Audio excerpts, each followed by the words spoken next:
அதிசயங்கள் செய்கிறவர் நம் அருகில் இருக்கிறார். அற்புதங்கள் செய்கிறவர் என்றும் நமக்குள் வசிக்கிறார். வெளிப்படுத்தல் 2:12 வாசிங்க பார்க்கலாம்.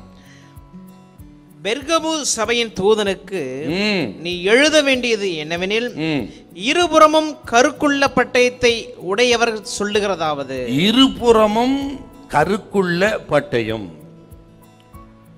ஆண்டவர் இயேசு இருபுறமும் கருக்குள்ள பட்டயத்தை உடையவர் என்று தம்மை ஆண்டவர் அங்கே வெளிப்படுத்துகிறார், தம்மை குறித்து வர்ணிக்கிறாருங்க. அந்த நாட்களிலே இந்த பட்டயங்கிறது ரோமர்களின் அடையாளமாக இருந்திருக்கிறது.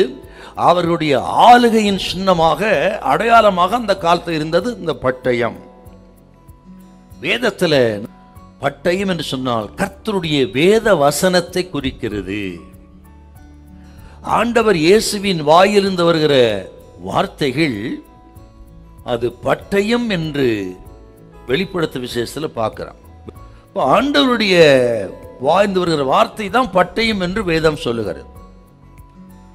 பட்டயமாகிய வேத வசனம் சகலவற்றையும் சிருஷ்டிக்கிறது, ஆளுகை செய்கிறது.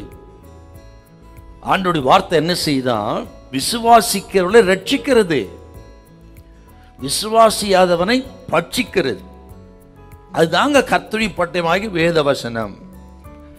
ஆண்டவருடைய வார்த்தைக்கு உருவாக்கக்கூடிய சக்தி வல்லமை உண்டு.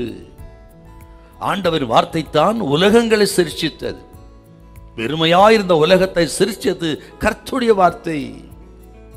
இன்னும் நான் சொல்லுகிறேன், ஆண்டவருடைய வார்த்தை புறப்பட்டு சகலவற்றையும் வெளியரங்கமாக்குகிறது.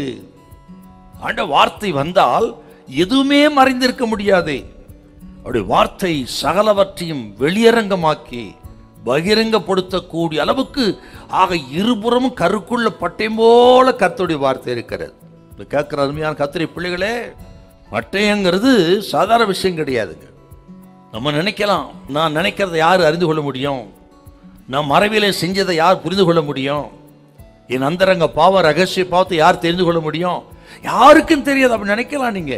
ஆனால் ஆண்டவருடைய வார்த்தை எல்லா சகல நினைவுகளையும் யோசனைகளையும் ஊனையும் அணுக்களையும் உருவ குத்துகிறதாயும் பிரிக்கக்கூடியதா இருக்கிறது. எல்லாவற்றையும் வெளியரங்கம் கொண்டு வருமா. அவர் பேசினா யாரும் அறிந்திருக்க முடியாது.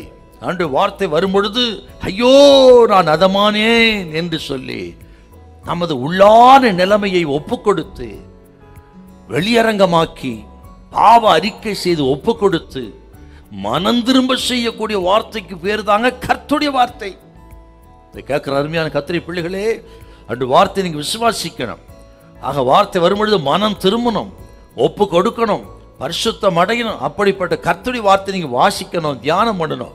வார்த்தையாகிய இயேசுவை பிரதானப்படுத்துங்கள், உங்க வாழ்க்கை பிரகாசமா இருக்கும். ஹல்லேலூயா, ஹல்லேலூயா.